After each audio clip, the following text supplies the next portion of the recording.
Okay, today we're looking at an antique apparatus reproduction of the 1946 Wurlitzer 1015 jukebox.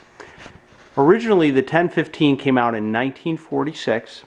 It held only 24 78 RPM records. But given that, it was considered the ultimate design in jukeboxes. And when people think of the jukebox, this is the model they often think of. This one is a reproduction of that came out about 1990. It plays CDs opposed to 78 RPM records. One of the unique features of this machine is what's known as the bubblers. So basically this is an oil water mixture with little heating elements down here to actually boil or bubble up to give an animated look. There's 8 of these. 1, 2, 3, 4, 5, 6, 7, 8. And whenever you buy one of these, they should work. Now they don't come on immediately. You turn the box on and it takes about 5 minutes for them to come to temperature and start bubbling. The way these bubblers work is that they use a 15 ohm 5 watt resistor, and it's just laying up against the glass in little brackets, and as that resistor gets warm, it basically bubbles the liquid in the tube, and that's what makes the tube bubble. Now, one thing that should be said about these is that these tubes are obviously glass, so they do break. Also, these pillars are plastic, so these can get broken too, and these color wheels can break. There's a lot of things that can break on these, so when you go shopping for one, it's something to look for. This is also known as a Wurlitzer arch design. They stopped making those in 1949. Also in 1949, the 78 record was discontinued by the record industry, and 45s were force-fed to the public. The jukebox companies and the record companies weren't exactly in sync in getting everything switched over, so 78 machines still kind of lingered into the early 50s. Oh, by the way, they sold in 1946, they made this model for the 1015 for 2 years, and they sold 56,000 copies. The side of the box is a laminate hardwood that's curved over, and it also has the mirror inlays, which is very typical of Wurlitzer, and also Seeburg did that too on some of their models. There's a power switch right here, a volume control right here, and an eject or reject button right there. And here is the tag for the antique apparatus. This is model RB-8 CD. This is a nice box. Like I said, I believe this one was made in 1990. The Antique Apparatus Company also made this box in a 45 format in the 1980s. The one thing that's nice about this company is that all these castings here are real metal.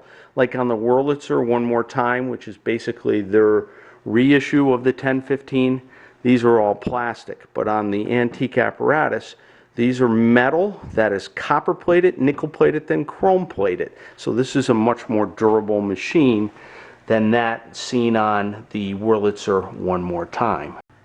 If we look on the inside, we can see the mechanism looks just like a 45 mech that they made in their 1980s version of this reissued jukebox, except it's obviously a CD player. Down here you have the amplifiers and the transformer and rectifier board. You can see the 3 LEDs back there. They all need to be on. This machine, and also it's got a big speaker here, and it also has some speakers here and some little tweeters here. Notice the rotating color wheel here. So there's a fluorescent tube in there with a little motor there that spins, and that gives the front a moving design. As you can see here, as the colors change, that's because of this rotating color wheel on the inside. Again, an idea that was used by a lot of jukebox manufacturers.